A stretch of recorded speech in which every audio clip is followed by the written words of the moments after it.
Hi guys! Welcome to La Grande Shores. Tara, pasok tayo. Ito po ang beach ng La Grande Shores. Yan ang mga makikita sa La Grande Shores. Pwede tayo magpa-picture, family, solo, or with your partner. And then, ito po ang isa sa mga kubo which is called Talisay Cottage. Yan, akyat tayo.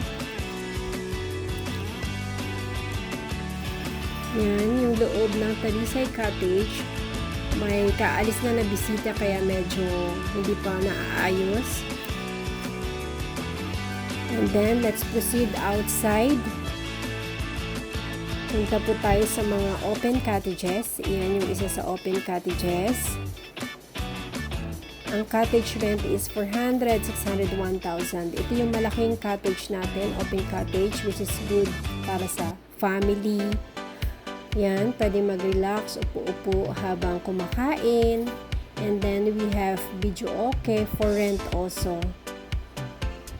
Yan. And then, of course, meron tayo reception area.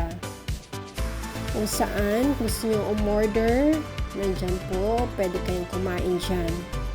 Open ang lahat at free lang po dyan na umupo kapag kumakain, syempre.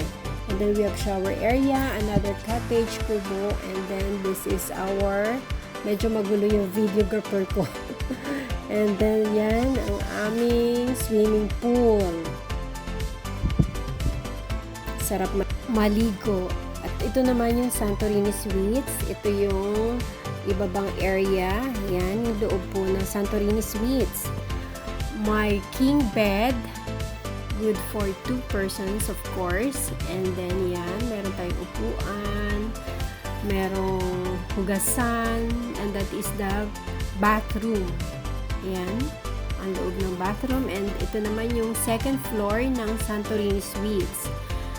It's like Santorini A, yung sa baba. Ang pagkakaiba lang is meron siyang ito yung CR, and meron siyang, of course, yung terrace na kung saan makikita mo yung pristine beach ng La Grande Shores. Ang ganda.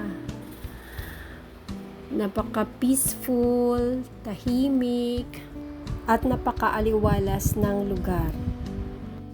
At masarap magmuni-muni. Yan, ang ganda. Sarap mag-relax.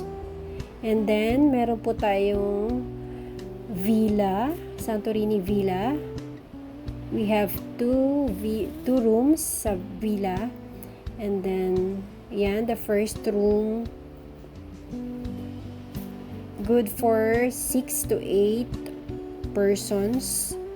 Meron pong extra bed na pwedeng ilagay. For free na yung dalawang extra bed.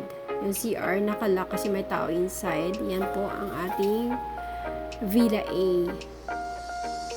And then yan po ang beach ng La Grande Shores. Ang sarap maligo. Yan po ang kabuuan ng La Grande Shores. For inquiries po, you can visit our page, La Grande Shores page. Thank you!